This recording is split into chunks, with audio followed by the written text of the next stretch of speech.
नमस्कार दोस्तों, मेरा नाम है डॉक्टर क्रिस त्यागी और आज हम जिस टॉपिक को लेकर चर्चा करेंगे वो है डायबिटीज़ के बारे में, यानी कि शुगर की प्रॉब्लम। शुगर की प्रॉब्लम आज की डेट में देश में बढ़ती जा रही है और इतने ज़्यादा पेशेंट होते जा रहे हैं और बहुत लोगों को इंसुलिन लेना पड़ रहा है। शुगर की मेडिसिन्स लेते हैं टैबलेट फॉर्म में भी, और शुगर जो है धीरे धीरे पूरे देश को जकड़ता जा रहा है। ये विदेशों में है ही, पर भारत में इसकी संख्या तेज़ी से बढ़ रही है। दोस्तों, अब ये जो शुगर की प्रॉब्लम जिन लोगों को है, तो उन लोगों के साथ इसके अलावा एडिशनल प्रॉब्लम्स भी शुरू हो जाती है जो इससे रिलेटेड होती हैं। तो उससे पेशेंट्स जो है काफ़ी वरी हो जाते हैं। तो शुगर जो है एक्चुअली बॉडी में, ब्लड में होती ही है, लेकिन जब इसकी मात्रा बढ़ जाती है तब जो है पेशेंट डायबिटिक बन जाता है। और जो ये डायबिटीज़ है, इसको कंट्रोल करने के बहुत सारे तरीके हैं। अब इसमें मैं आपको बताऊंगा 3 ऐसी चीज़ें कि जिन्हें खाने से शुगर लेवल फिर भी कंट्रोल रहता है। इसके बाद की वीडियोस में मैं आपको और भी चीज़ें बताऊंगा, पर पहले हम इन 3 फूड जो सब्स्टिट्यूट्स मैं बता रहा हूं उनका इस्तेमाल करें तो आपको बहुत फ़ायदा मिलेगा। तो सबसे पहले हम बात करेंगे मेथी सीड्स की। जो मेथी दाना होता है, देखिए जो मेथी दाना होता है ये शुगर में बहुत फ़ायदा देता है। और इसका जो तरीका है, आप ऐसा कर सकते हैं कि रात को आप 1 चम्मच मेथी 1 गिलास पानी में भिगोने के लिए डाल दीजिए और सुबह उस पानी को पी लीजिए और जो मेथी दाना है उसको आप चबा लीजिए। आप उसको चबा चबा कर खा लीजिए, या आप ऐसा भी कर सकते हैं कि मेथी दाना खाते रहें और साथ साथ में वो पानी पीते रहें।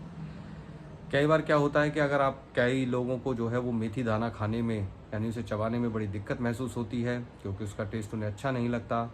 तो आप ऐसा भी कर सकते हैं कि आप मेथी दाना वाला जो पानी है उसको आप पी लीजिए, और पीने के बाद जो वो मेथी दाना है उसको आप रोटी में यानी चून में मिला के उससे आप रोटी बनाकर भी खा सकते हैं। तो ऐसा करने से आपको उतनी प्रॉब्लम भी नहीं आएगी और वो बॉडी में एब्जॉर्ब हो जाएगा और आपके शुगर लेवल को कंट्रोल करने में बहुत मदद करता है। तो इसलिए आप मेथी दाना का प्रयोग अपना शुरू कर दीजिए डेली रूटीन में। दूसरा दोस्तों, दूसरा सब्स्टिट्यूट है करेला। देखिए करेले की सब्ज़ी तो आप लोग भी कभी खाते भी होंगे, पर करेला जो है वो बहुत अच्छा शुगर कंट्रोलर है। तो आप जो है अपने रूटीन में करेले को भी प्रयोग कर सकते हैं। करेले की सब्ज़ी खाई जाती है, लेकिन करेले की सब्ज़ी से ज़्यादा अच्छा है कि जो करेले का जूस होता है आप उसको पीजिए। अगर आप करेले का जूस पिएंगे तो वो शुगर को कंट्रोल करने में बहुत मदद करता है। तो आप अपनी रूटीन में करेले का जूस पीना भी शुरू कीजिए।